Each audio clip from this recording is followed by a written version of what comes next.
What's up, guys? Welcome to the first episode of Wrestling Then and Now. I am Trevor. And I'm Lele. Just talking to the mic, baby. And I'm Lele. And today we are going to break down the WrestleMania 41 card that took place this weekend from Las Vegas. Overall, what did you think about the show? It was really good because I loved how the matches played off, and I liked the winners. All right. So, what surprised you the most? Nothing much. All right. So, let's get right into this card. We will be going over all the matches. For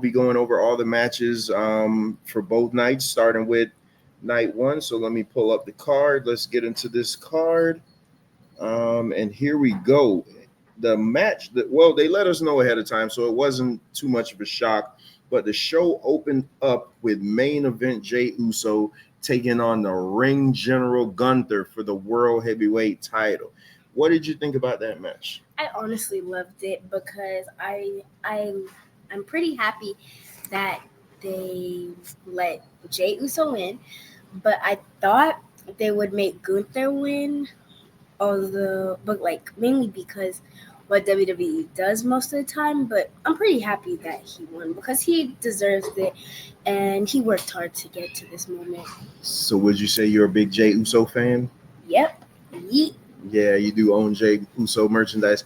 So the word around, as you'll see, the reason why we're doing this show is because you're getting two generations of wrestling fan. I am the old grizzled vet and she is the new wrestling fan, but I'm tired of people complaining about wrestling. I want to enjoy professional wrestling, which is why we're doing this show. So, father and daughter duo. Sorry about that.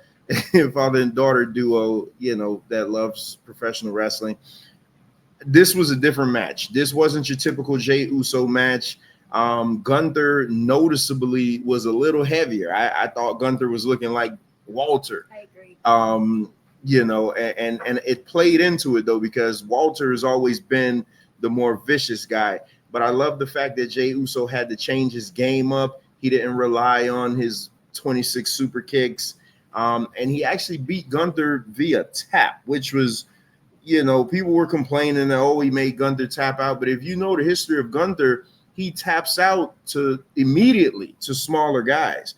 Go look at his matches against Ilya Dragunov. He tapped out the minute Dragunov put him in the choke. So it's not unlike Gunther to tap out. I thought it was a very different match, but I was very happy with the result. I only kid when I said that I wanted Jey Uso to lose. You can't have, if Jey Uso would have lost this match, then he could have never had another title shot. It would be over for him at that point. Yeah, you can't have the guy go 0-6 in title matches and then he lose on the grandest stage. He'd just be a loser. Then he'd be a perennial loser. So I was so happy when Jey Uso won this match. Now it all goes, where do we go from here? Luckily, he's on Raw, so he does have some guys that can slot right in. You got CM Punk, you got Seth Rollins, Finn Balor. Yeah, you have a lot of guys that he could go after. Obviously, he's going to have a rematch with Gunther, but on a scale of 1 to 5, what do you give this match?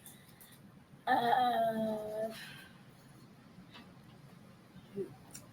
4.5, only because it's the way Gunther was doing his moves, because he wasn't because that's not the ring general. That was not the ring general in that match. That was just Walter. That was Walter in that match. That's not the ring general Gunther. That was Walter. All right, and I'm not gonna go as high as Lele did. I'm gonna give this match a solid 3.5, just because I'm big on crowd reaction, and I thought that maybe for a Jey Uso main event, from what he came in, that crowd was so dead to me. And you'll hear me say this for the rest of the night, especially night one. The crowd just took me out a lot of the matches just because they were so dead. And for the Jey Uso win, I thought the roof would have blew off of the building, but they kind of didn't. But Jey Uso is who he is, charismatic, all the charisma in the world. but he doesn't have the move set like a Seth Rollins or somebody like that. But he's good at what he does. And Gunther, Gunther played it safe. He didn't do too much. He just played the bully role well. But like I said, I give it a 3.5. But nevertheless, I thought it was a solid opening match. So moving on to the next match for the WWE World Heavyweight Championships, Raw Championships, we had the champions War Raiders taking on 11-time tag team champions, the New Day, the new heel New Day. New Day turned heel on Big E in probably one of the greatest moments in wrestling ever. And it had to end this way. It had to end with them becoming tag team champions, or else, again, just like Jey Uso, it would have been all for naught. This match, I gotta admit, wasn't the greatest to me. It's like it missed something. I've watched these two teams have much better matches on SmackDown, on Raw. They've had Viking Rules matches that were insane. I thought we would have got just a little bit more from what we got. But what did you think about this match? I honestly didn't really care about this match, mainly because I didn't know that it was gonna be happening, because most people might think this should be at WrestleMania, but honestly, I don't think it was that important to the point where it should be at WrestleMania. I think it should have been the SmackDown champions, because then we would have more of a match. And New Day, they're known for doing really wrong stuff when they're doing tag team matches. Like, they don't tag each other. They just both go in the ring at the same time. So, honestly, it wasn't that fair, but it wasn't my favorite tag match. That's a fair assessment. I would have much rather see the Street Profits on WrestleMania. Not over New Day, over the Viking Raiders. So if New Day was already champions, I would have loved to see like an inter-promotional match between the Street Profits and the New Day. I thought that would have been a much better match. I like the Viking Raiders as a team, but this title run was very, very lackluster. It never got off the ground to me. So what do you give this match? Like I said, I didn't really care for it that much, so I'm gonna give it a solid 2. All right, there you have it, a 2, and I think I'm kind of gonna go with that. I'm gonna give it a 2 also. It was just there, and when we give our final thoughts, this is one of the matches that I would have put on the chopping block. So moving on, they had better tag team matches. Oh man, let's get to one of the best built matches of the Mania card, and a match. So the bill for this was phenomenal. I thought this match was going to be terrible. Was I surprised at the way these two women went in there and totally tore the house down. You have Storm herself, Jade Cargill versus Naomi, newly turned heel Naomi. I thought this match was phenomenal. What did you think about this one? I loved it. It was perfect. But all I can say to Naomi is go back to being a babyface. Nah. Her heel self does not go. It does not look well. No, because when she was a babyface, she would actually win more. She would win way more. But now she's losing at the grandest stage of them all, WrestleMania, and that's sad. That's very, very sad. Yeah, I would have put Naomi over on this match because they're going to do more than one match. I would have had Naomi win this one just because the heel turn has been so great. I don't agree with Lele when it comes to that. I think Naomi as a heel is the best that I've ever seen her in the WWE. I really care about her now, care about her character. And she's legitimate. She left the company. She went to TNA and won their title. She came back and the storyline wrote itself. Jealous black girl angle. She felt like she was the third wheel, in the trio of Melanin Magic, and there was some jealousy. And I just think I was just shocked though. Jade was pulling out everything. I mean, the transitions were fantastic. This match was great. Like I couldn't, and other guys that normally crap on Jade Cargill, all they could say was, "Man, that was good." So I thought it was great. Um, I wish the match would have took place at night. So because the intro was meant for night. Like Jade Cargill's intro was meant for night. Because the weather forecast was like literally so good. Yeah, definitely. They would have served better having a night. A lot of the I think a lot. See, because I've been watching WrestleMania for so long, it just works better when it's in the dark. A lot of entrances. It was just like the year Undertaker wrestled Bray Wyatt, and it was like it felt like it was 4 p.m. in the afternoon, and Bray Wyatt's trying to do this intro, in the daylight. It was crazy. Yeah. So, what did you give this match? A 4 point. Well, actually, just a solid 4. All right, you get a 4 for this match. I thought this match was great. I'm gonna give it. I give it like a 4 also. I just thought it was phenomenal. I was so proud of these women. I don't even know them, but I was so proud of them because everybody was expecting them to fail, me included. I thought the match was going to be terrible just because Jade could be sloppy at times, but this was great. I just thought this match was fantastic. So moving on to the next match. Oh man, we had the match of the night up until this point. You had for the United States Heavyweight Championship, LA Knight versus the Samoan Werewolf, Jacob Fatu. And I'm going to tell you, as popular as LA Knight is, Jacob Fatu was that much more popular. Jacob Fatu is a mega star, and this match was fantastic. Jacob Fatu, there's nothing he can't do. I mean, from him literally as big as he is, he's well over 300 pounds, just doing springboard moonsaults like he's a luchador out there. LA Knight brought his lunch to work too. LA Knight is normally not the best in-ring performer, but LA Knight came to play tonight. The transitions. I think at one point he hit a top rope. He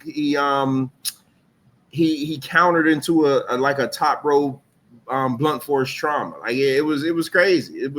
But at the end, Jacob Fatu did end up winning, and he is now the new United States Heavyweight Champion. What did you think about this match? I didn't really mind it that much. Like, it didn't catch my attention, but I like how I'm pretty sure this was his WrestleMania debut.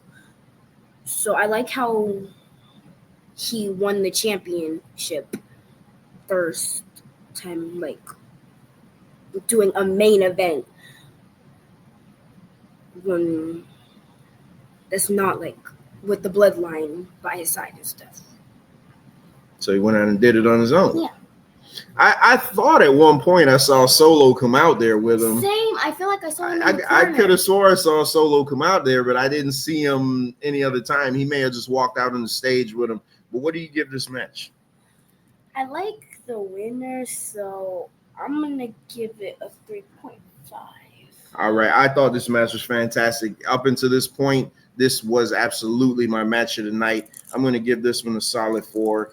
Jacob Fatu, the sky's the limit. LA Knight loses nothing by losing the title.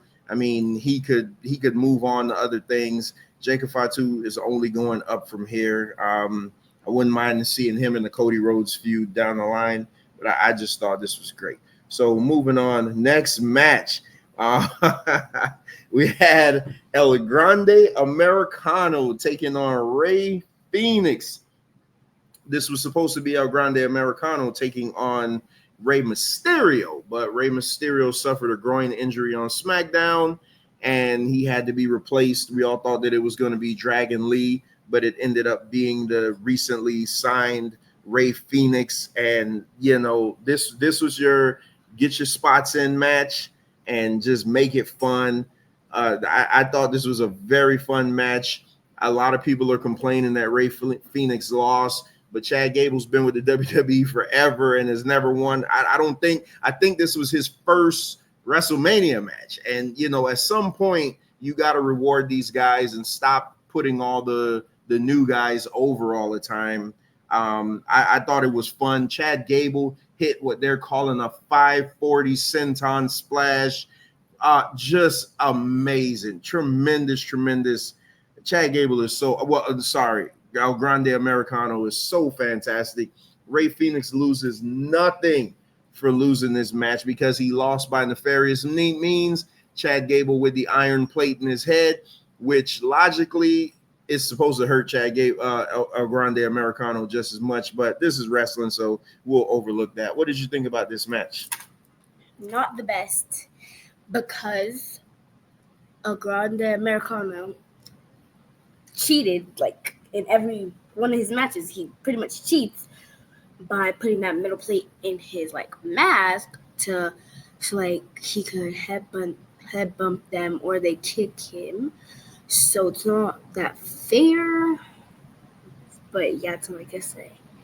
All right, I kind of liked it. As you guys can see, she's not a fan of the heels, and I am. But I'm not a fan of them. I just don't like. It's not that I'm not a fan of them. I just don't like most of them. But I kind of like it. Kind of. So, what did you give this match? A 2.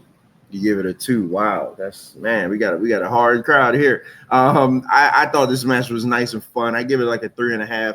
I think if they would have went longer, and it would have been more build behind this, because this match literally was booked like the day of, because Rey Mysterio got hurt, so they had to slot Phoenix in. So that was that. But moving on to the next match, man, we're making good time. Oh man, you had the match of. Man, you had probably the most personal feud on this card. You had WWE Women's Champion Tiffany Stratton taking on Charlotte Flair. One thing I will say about this show in general, there was no real over-the-top entrances like WrestleMania to be. Tiffany Stratton probably had the most over-the-top with the Barbie doll box. Charlotte pulled up in I want to say like a Maybach or something like that, but it wasn't your normal Charlotte entrance where her coming out of the helicopter and things like that. The entrances on this WrestleMania were very, very, very subdued. But what did you think about this match? It was good. I liked how Tiffany Stratton won at her first WrestleMania, like her first big event. And I'm actually very surprised they didn't make Charlotte Flair win, because they always try to make her win at WrestleMania. Because the thing with Charlotte Flair is she leaves, she comes for Royal Rumble. They always make her win that so she could get a main event, and then she loses and never shows up until next Royal Rumble. It's weird. It's literally so weird.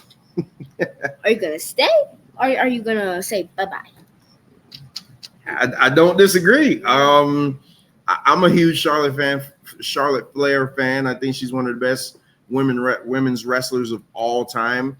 But I think if her last name wasn't Flair, she wouldn't have been pushed the way that she was.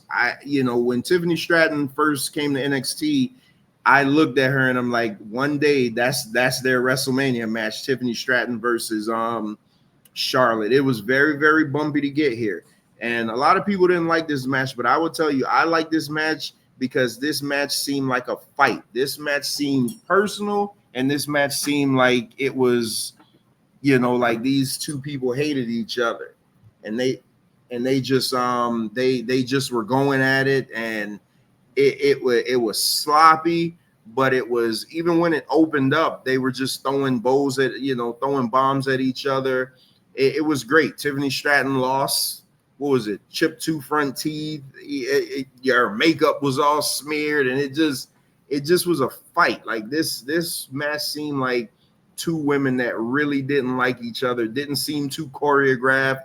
It just seemed like they just went in there and just beat the mess out of each other, and I loved it. Tiffany Stratton did end up getting the win with the prettiest moonsault ever. That shocked me because like Lele said, that Charlotte disappears, she comes back, and then they just throw the title on her. So it was a welcome surprise not to see her win that title. She doesn't need it. She really doesn't. especially that you had John Cena, which we'll talk about later, going for another record. But what did you give this match? A 4. Now you get this match a 4. I could say it was sloppy. It was sloppy, but it came off like a fight. So I give it about a 3.5. I thought it was pretty good, pretty solid match. Let's get into the next one. Oh man, the main event. I didn't know we threw this so fast. The main event of night 1, what I'm dubbing the Shield Triple Threat, because this is a real Shield Triple Threat, not that other guy that's in AEW. You had Seth Rollins, Roman Reigns, and CM Punk. Seth Rollins comes to the ring with a flamethrower float, first of all. Then the lights go black. He comes out of his black garb and he's into his white. We should have known right there that something was going to happen, because whenever Seth Rollins is in white, something always bad happens to his opponents. Roman Reigns, this could have been like the most tamed Roman Reigns entrance I've ever seen at a WrestleMania. And it was weird seeing him come to the ring by himself. Yeah. No bloodline. It was crazy. No bloodline, no wise man, no nothing. Just him and his white shoes. It was just CM Punk came to the ring being played by Living Color, playing Cult of Personality. I thought that was fantastic. CM Punk was having the time of his life, because this WrestleMania main event really meant everything to him. You know, everybody always says it doesn't matter. It doesn't matter. It absolutely matters. You know, this guy, that's all this guy's ever wanted was, you know, to be in the main event of WrestleMania, and he fulfilled the dream tonight. Him and Paul Heyman come down to the ring and they get going, and man, was this a match here. Like, this match, I can't recap a match like this. This match had everything, the near falls, the spot. But here's the thing, though, because I'm big on psychology, everything mattered. And I just want to jump forward to the ending sequence. So there was 2 scenarios where there were there was a curb stomp. There was a GTS into a spear, into a curb stomp, where you just thought that it was it. Seth Rollins is out on the other side. CM Punk and Roman Reigns are down. They pan over to Paul Heyman. Paul Heyman gets a chair, reminiscent of Roman Reigns and Brock Lesnar, where he did that same thing. He got the chair and then he handed it to Roman Reigns and, betrayed Brock Lesnar. Oh, hell, I think about it. He did that same thing to Brock Lesnar when he aligned with Big Show back in the early 2000s. So Paul Heyman has a history of doing this. Paul Heyman gives a chair to CM Punk. Roman Reigns is looking at him crazy. Heyman gets in the ring. Punk is getting ready to level Roman Reigns, and all of a sudden you get the low blow from Paul Heyman. Paul Heyman has just turned on his best friend, CM Punk. I loved it. That part, it was just so much storytelling in that one, like those 2 minutes of that part of the match. But the match gets even better, because I was like, that's probably like the best. That was probably the best main event from WrestleMania that I've seen. Yeah, I said in the beginning that this was going to probably be the match of the weekend. So we're going to get to another match that I thought was slightly better than this. Well, actually, you had the triple threat on NXT also. The Obafemi, Javon Evans, and Trick Williams. Those guys tore it up. Man, the triple threat matches this weekend were just top notch. But Paul Heyman wasn't done. So now Roman Reigns has a chair. He sees Seth Rollins. Storytelling 101. Paul Heyman says, now is your chance. What do you mean, Paul Heyman? Now is your chance that Seth Rollins, every time he has a chance to attack you, he does it. Roman Reigns winds up to hit Seth Rollins with the chair in the back, and the shot heard around the world. That slime ball, Paul Heyman, turns on his tribal chief, and the way Seth Rollins turned around it was just like, oh my god, you couldn't have scripted it better. The way Seth Rollins just did that slow turn, and Paul Heyman gave him the chair, levels Roman Reigns with the chair, curb stomp, 1, 2, 3. Seth Rollins wins the main event, and Seth Rollins is now the newest Paul Heyman guy. The thing that was so special about that chair shot that Roman Reigns was about to do, if people don't know, is from the Shield, the way Seth Rollins turned on Roman Reigns 10 years ago, well, almost 10 years ago. It was about 10. Oh, it was actually 12 years ago. 12 years ago. It's crazy. So that has a whole bunch of memories from that one chair shot. And remember last year WrestleMania. Oh my God, they've been planting this seed. Last year WrestleMania, when Seth Rollins came to save Cody in the Shield garb, and he had the Shield music, and Roman Reigns, instead of hitting Cody with the chair, he hit Seth Rollins, and it was that little moment that caused him to lose, because he was so fueled by hatred and jealousy of Seth Rollins. Seth Rollins wins this match. I thought this was the best triple threat match because I have one that I have above this, but at this point, this was my best triple threat match in WrestleMania history. Forever, it's been the WrestleMania 20 main event with Shawn Michaels, Triple H, and that other guy for the world title. I thought that was like one of the greatest matches ever, but this match to me topped that. This match was tremendous. Anything else you got on this? Best match I've watched, best triple threat match I've watched in WWE history. So what do you give this? And 1,000,000 out of 5. A 1,000,000 out of 5. Yeah, I give this 5 stars. This was tremendous. I thought this was excellent. This match saved night one for me. Because up until this point, the crowd was like really dead, but they came alive for this. They were on their feet for every single moment. I thought that this match was just absolutely phenomenal. Bravo to all of these competitors. The closing shot, that slime ball, Paul Heyman walking out with Seth Rollins, man, it was, and now that I think about it, it was on SmackDown. Seth Rollins cut a promo and said it's best for business, and I should have known then that he had something up his sleeves. But that concludes night one of WrestleMania. So overall, what did you give night one of WrestleMania? 10 million stars out of 5. Okay, we can't do that, man. 5 out of 5. So you give it 5 stars. You really like night one. No, because this was like my favorite. Night one is always the best night. Although some people will say it's not the best, to me, I love night one because it always has the best plot at the very end. It's perfect.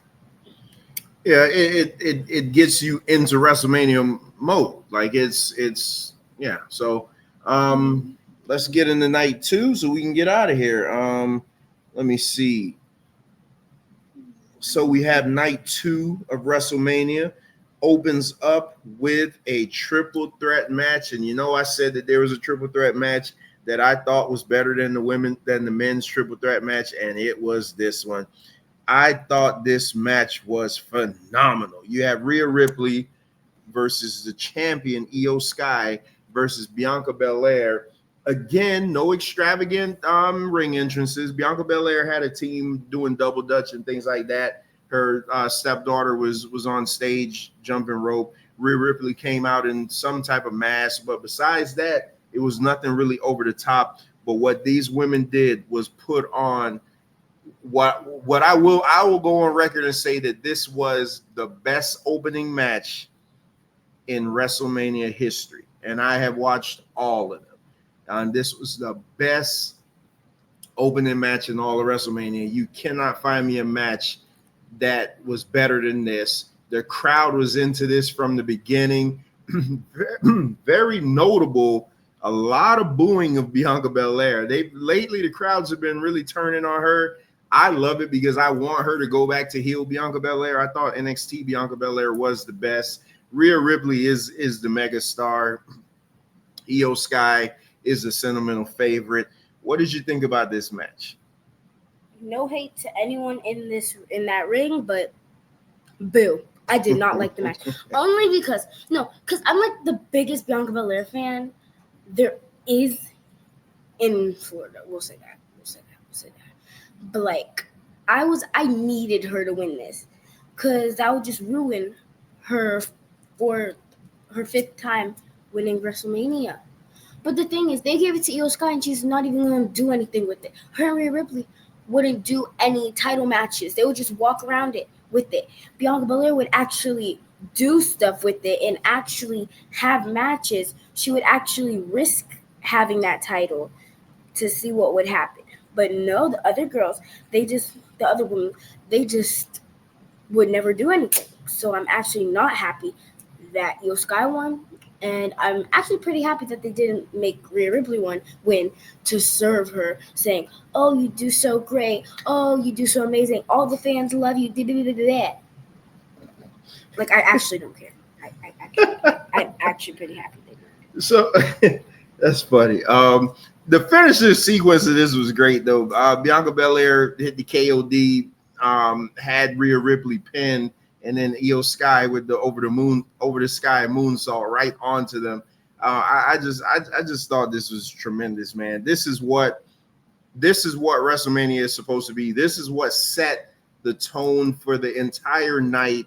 I know my daughter was mad because she is the biggest Bianca Belair fan, but I was so happy that they didn't go the easy route and just give it to Rhea. I was actually pretty happy because Rhea's going to be champion. Rhea will break Charlotte's record as long as she wants to do this. But Io Sky has been the afterthought the entire time. They've been building up these two. Every time they have face-to-face confrontations, they'll push Io out of the way. And she's like, well, wait a minute. I'm the champion. And actually, Io has beaten both of them before. So that's the thing. So the fact that they played it like this, where we just overwhelmingly thought Bianca was going to win, because I really thought Bianca was going to win. And the fact that they kept playing up Bianca's undefeated streak, the fact that they would break it, kind of had people like, but I'm okay with the result because Bianca is not the Undertaker. WWE didn't start recognizing the Undertaker's streak until he was like 12 matches in. So her being 4-0 at WrestleMania, big deal. She's 4-1 now, and she'll main event WrestleMania. She'll main event SummerSlam against Jade Cargill, and it'll be fine. It'll be fine. It's wrestling, but. What? So, like I said this on the stream yesterday, the watch along for the main event yesterday. They need to do. This is what they need to do. I'm glad they made Jade win that other match. Mainly because when she wins that, she'll have more power and stuff. So she could go over and keep on having these feuds with Bianca Belair. So then Bianca Belair will get really mad, and they will have like little itty bitty matches on like Raw and SmackDown and stuff, and then it'll lead up to SummerSlam or Backlash. It could even happen at Backlash, and they could have this big feud, and then like Naomi or someone comes and messes it up. The ultimate destination is Jade versus Bianca. I think that's probably the plan for next year WrestleMania or SummerSlam. If they're going to do it early, it'll be SummerSlam because that's the big money feud. When they faced off in the Royal Rumble 2 years ago, that's what everybody wanted to see. That's like, take my money. But Jade has to get better, and once she gets better, then she'll be able to carry on a Bianca Belair style match. Because as you can see, Bianca Belair brings it when it comes to WrestleMania. So. What was your What's your grade for this match? Don't hate me after this, but like I'm gonna have to give it a 2. A 2. Now, is that just because Bianca lost? Kind of. All right. Well, hey, No. you like who you like. I'm giving it 2. So I have two results for it. I'm giving it 2 because Bianca lost, but overall my actual is a 4. All right. So I like the match by heart. I actually like the match, but I'm actually pretty mad because they messed up her streak. So now it's 4-1. It could have been 5-0. this is my second 5-star match from this WrestleMania card. I thought this was tremendous. This is what WrestleMania is about. This was special. Let's get into the next match. We had the Sin City Street Fight, Drew McIntyre versus Damian Priest. Again, no real special entrances, but Damian Priest did have, I guess, the guitarist from Slayer, I think is the name of the group, play him to the ring. This was just a fight. Like there's not much that needs to be said about this match outside of this match was a fight. Just two guys just going in there using the weapons and just beating each other up.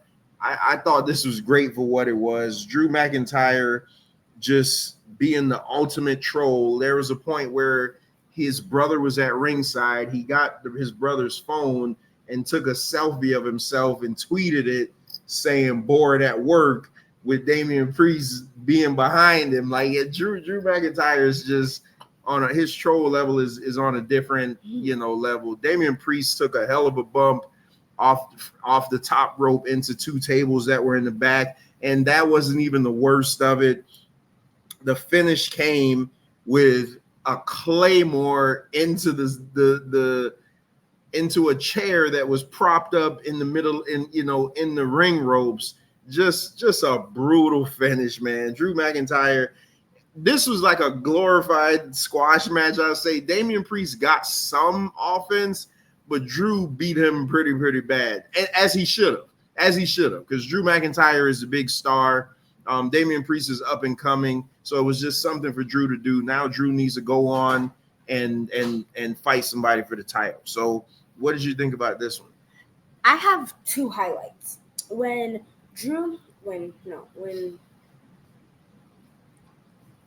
Damian Priest took the tumble into those 2 tables, that was so funny. But like it was pretty, like there was a lot of emotion in that part. But I liked that part, and I liked when Drew McIntyre did the claymore into the steel chair, because it just showed so much emotion. But overall, this match was really, really good because Drew McIntyre actually really deserved that win because he never wins main matches.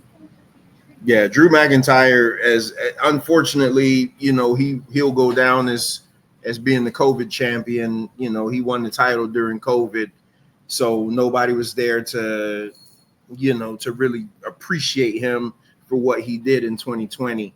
But I thought this match was great. Just something for Drew to do, but now he needs to move on to a title feud. At the very least, IC US title, something like that. Drew McIntyre needs a title. Well, he's on SmackDown now. I would say he'd be a good, perfect opponent for Jay, but we'll see how that goes. What did you give this match? I'm giving a lot of matches 4s, and this is gonna be a 4. I liked it. I like how Drew McIntyre won because he really deserved that win because he never wins. All right. And I give it a 4 also. I thought it served what it needed to be.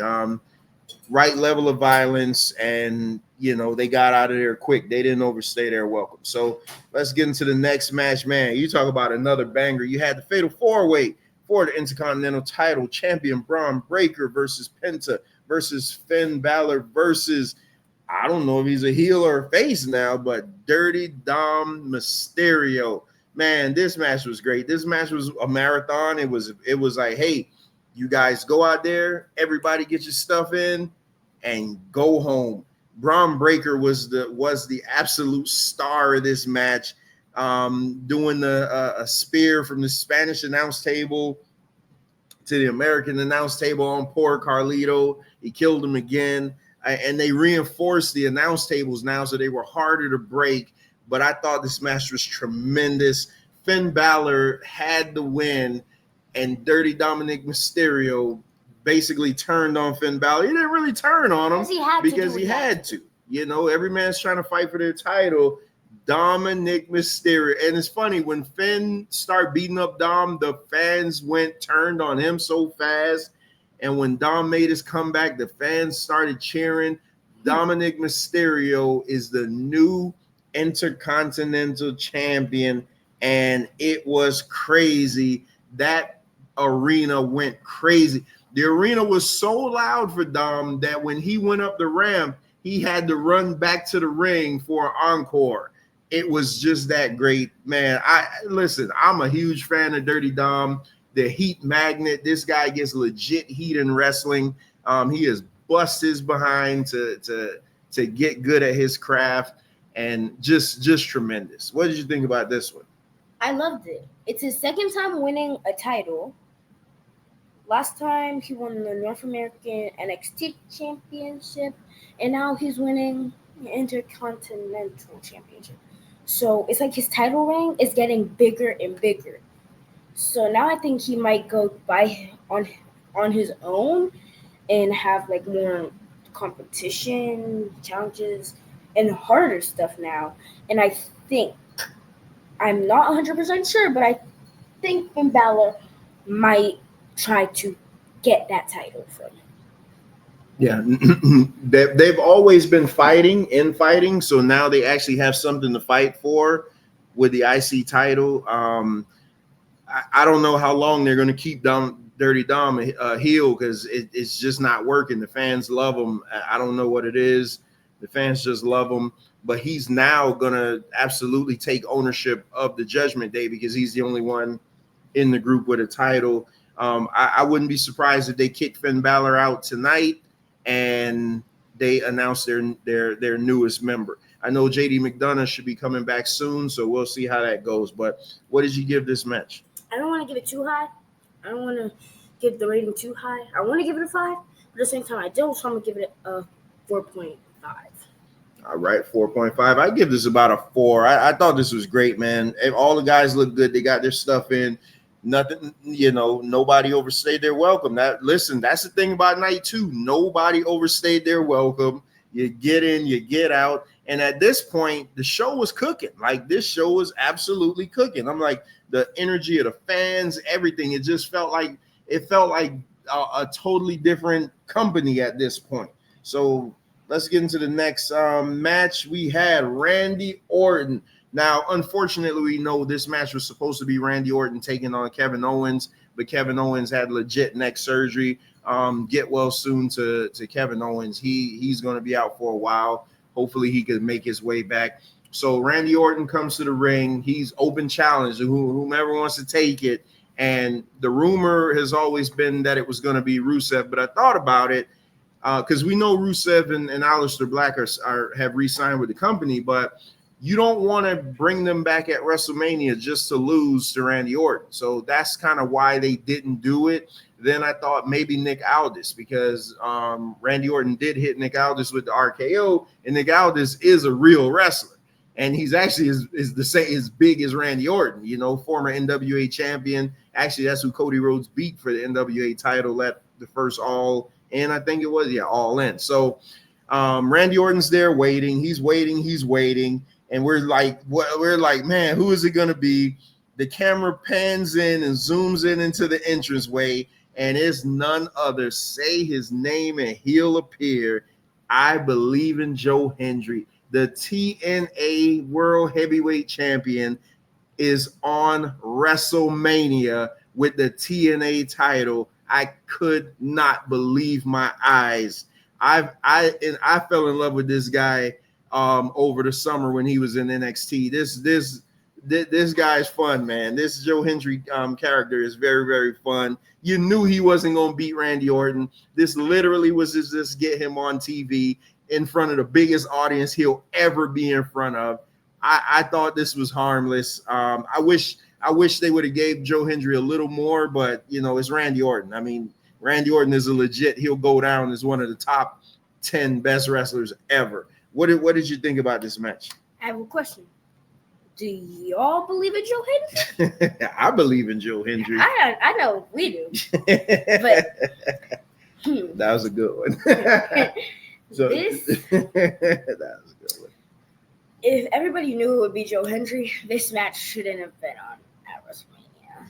I mean, I love how they tried to give him a chance to be in front of a giant crowd, but Randy is a savage. He is the biggest savage on WWE.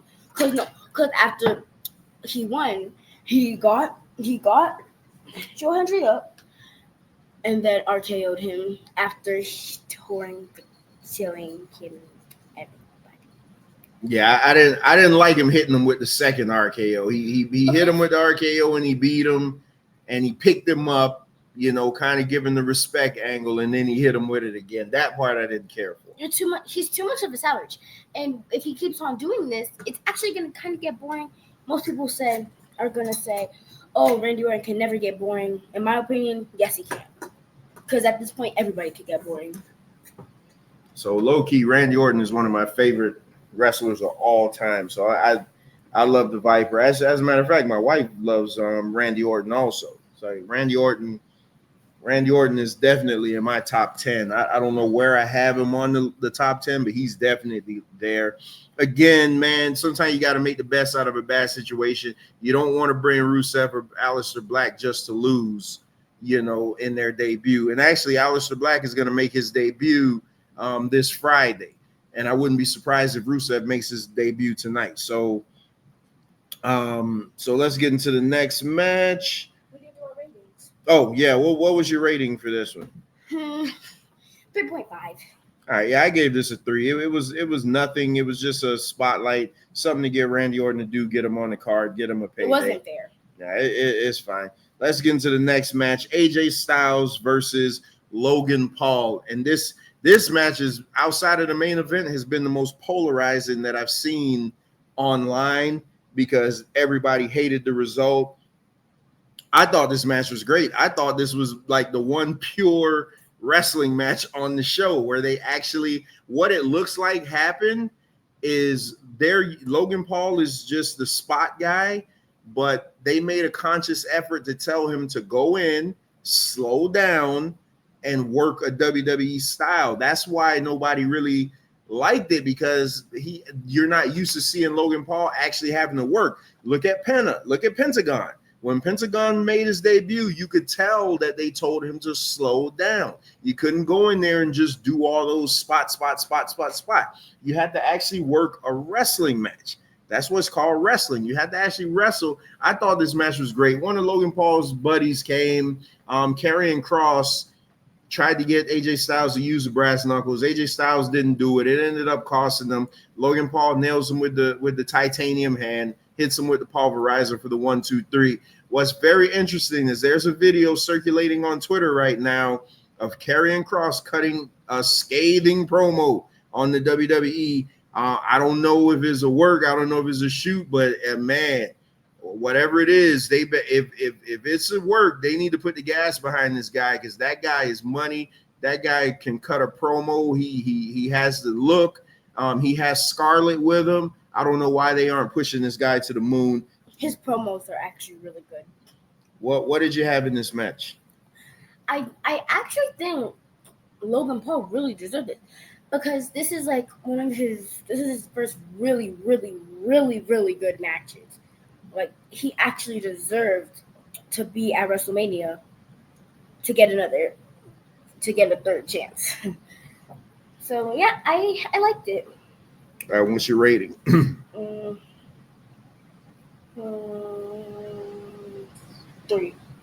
All right, you give us a 3. I give about a 3.5. Like I said, I thought this was a really good wrestling match. I mean, I know it kind of slowed things down, but still up until this point, I was having a good time. So let's get into the next match. You had the women's tag team champions, Liv Morgan and Raquel Rodriguez, taking on Lyra Valkyria and a mystery opponent. I mean, mystery partner. Now, Bailey got hurt, so it looks like we're going to do another injury, another whodunit angle. I will say this. I don't like what they did to Bailey. Last year, Bailey won the Royal Rumble. Bailey won the world's title against Io Sky in a fantastic match last year. I don't like the fact that if you are not going to have her on the card, don't even do the gauntlet.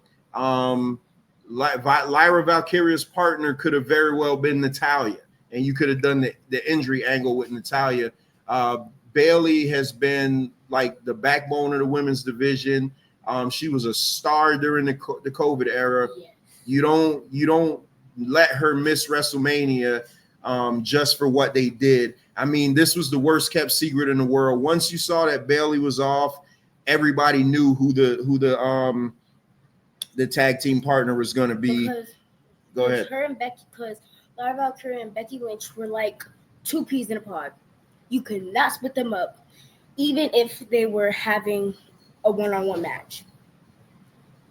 So you had none other than the returning man, Becky Lynch. And I'll tell you, this is the best Becky has looked in a long time, because her last run, she was skinny and looked all dehydrated and everything. She looked very rested and she looked good.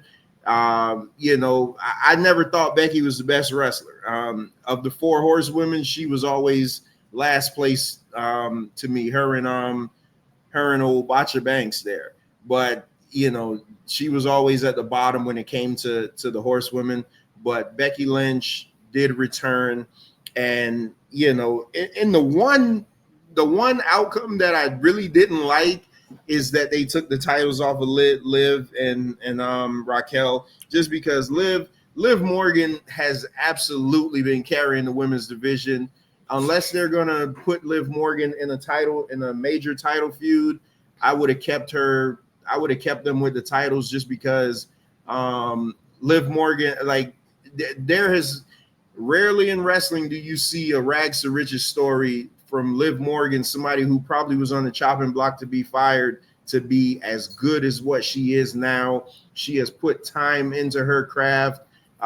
So I mean, she's got a lot of good stuff in store for her. But Becky and Lyra are the new tag team champions, and they'll be defending it this Tuesday on NXT against, I want to say, Gigi Dolan, and I forget her partner's name. But what did you think about this match? I honestly have nothing to say. It was okay.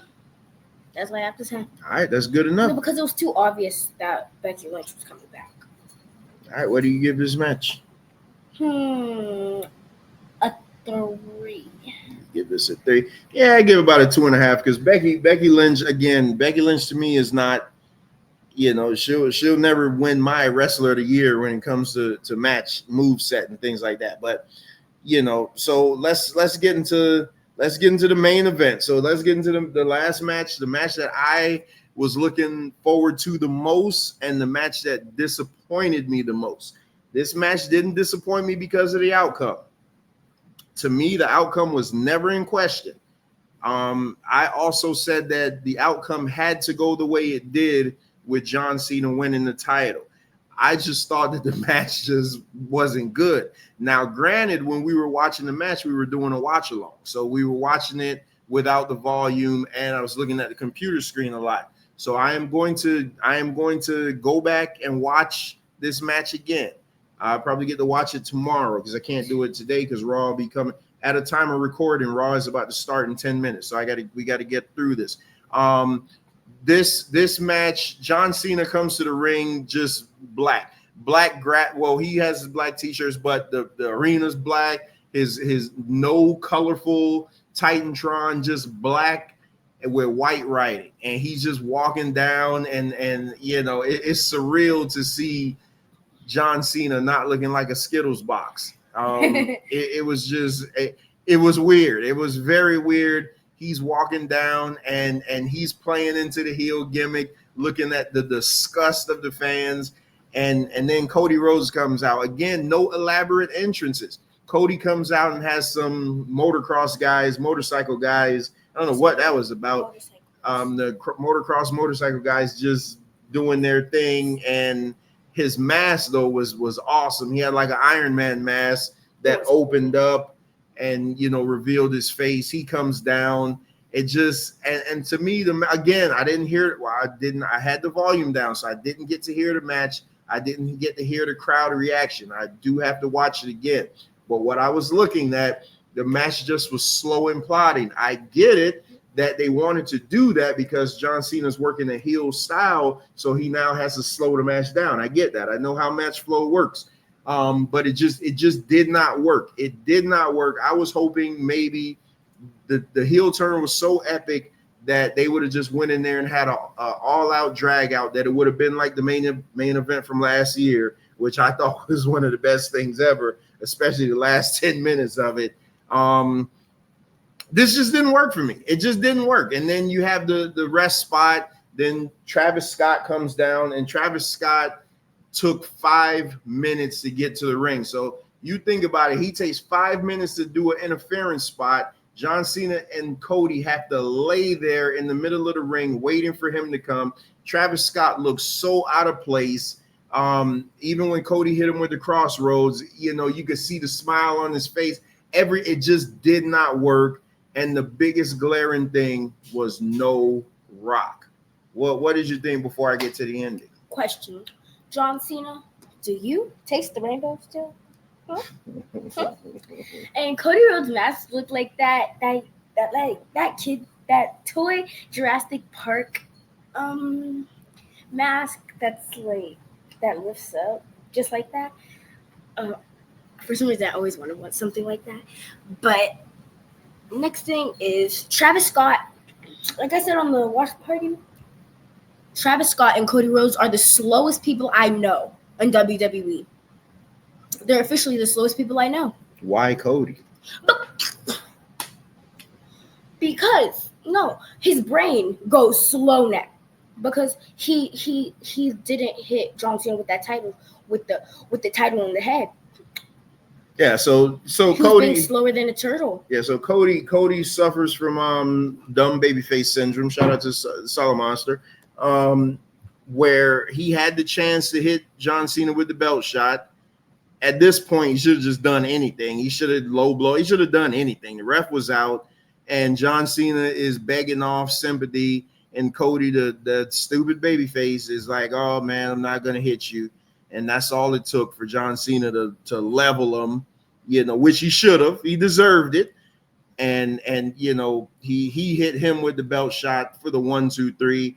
John Cena is now your 17-time world champion, WWE champion, and in what I thought should have been a great moment. The result was never in question for me, and I say that so everybody knows this. I picked John Cena when the heel turn happened. I said John Cena needs to be champion, and he needs to run with this title because it's going to be great. Cody doesn't need to be the champion. He could always get it back some other time. But the execution of this was not good at all. As a wrestling fan that has watched every WrestleMania, I've watched everything go off. The ending to this show was just poop. I do have to watch it again with the sound on to see if I change my mind. But as it stands right now, this was no good. This match brought what I thought was a tremendous night down. Like this match kept me from. Well, I'll give you my overall ranking later, but this match took off a whole letter grade from my ranking. So, what was your final thoughts on this match? No shade, no hate. Everybody did great, but all I could say is this is the highest I could give it, a 2. Everybody in this match was slower than a turtle. I've never seen a wrestler this slow in the mind before. It's sad. It's literally so sad. Yeah, I don't, man. I don't want to. I really don't want to be too hard on this because I gotta watch it again. But as it stands right now, I gotta agree with the 2 ranking, just because for the hype, for the story that they had in hand, this should have been perfect. I know John Cena probably has some limitations right now. His 5 moves of doom are super, super slow now. He's not going to be doing any Canadian destroyers. He's not going to be doing any of that. But this just did not work. It's like he literally said, what's the most basic match we could have? Let's break that down into half and have an even more basic match. And it sucks for Cody because Cody has busted tail. The past 2 WrestleManias, Cody has gone in there and had fantastic matches with Roman, and he had to slow it completely down with John Cena. It didn't help that you had Travis Scott come in and ruin everything. And the biggest thing that nobody's talking about, the most glaring issue, is the man that started this all, The Rock, was nowhere to be found. He's just making excuses saying he's in Hawaii. I kind of believe it, kind of don't. I have to believe it honestly because like he didn't show up, but like, bro, you're the one who started this all, so you're gonna be there. You better bring your booty back here to finish it. Yeah, this was terrible. This needed an interference from The Rock. When Cody hit Travis Scott with the crossroads, I thought that's when we were going to get the final boss. Hell, everybody did because I see everybody was looking towards the entrance. Just not good at all. I didn't think it was any good. I really didn't like it, and it was a shame because it to me it brought down what I thought was a tremendous night to a WrestleMania. John Cena's a champion. John Cena didn't even look like he was too overjoyed because he knew he had just put in such a crap performance. He walks out with the title behind him. And what was very funny, you guys got to go listen to the press conference because John Cena said every time John Cena said that he's going to answer every question. No question is off limits. And every time they ask him a question, he'd say that's clickbait. Next question. It was too funny. I thought that was great, but they threw up the graphic. John Cena now sits at 17 title wins, 1 above Ric Flair, 3 above Triple H, 3 above Randy Orton, 5 above Hulk Hogan. So in theory, the only person that could catch him is Randy Orton. So I don't think anybody's going to catch him because I don't know how many years Randy Orton has left, but we know Ric Flair not going to catch him. He would if you let him. Triple H is retired, so Hulk Hogan is long retired. So I think John Cena now will be there on Mount Rushmore as the greatest of all time. And I love John Cena. This match just did not work. So what's your final thoughts for WrestleMania as a whole? Well, what's your final thoughts for WrestleMania as a whole? Night 1, best thing I've ever seen. Night 2, bad. All I can say is bad. Overall, it was okay. It was pretty much okay. Night 2 just ruined the entire thing for me, but like it was okay. It was fine.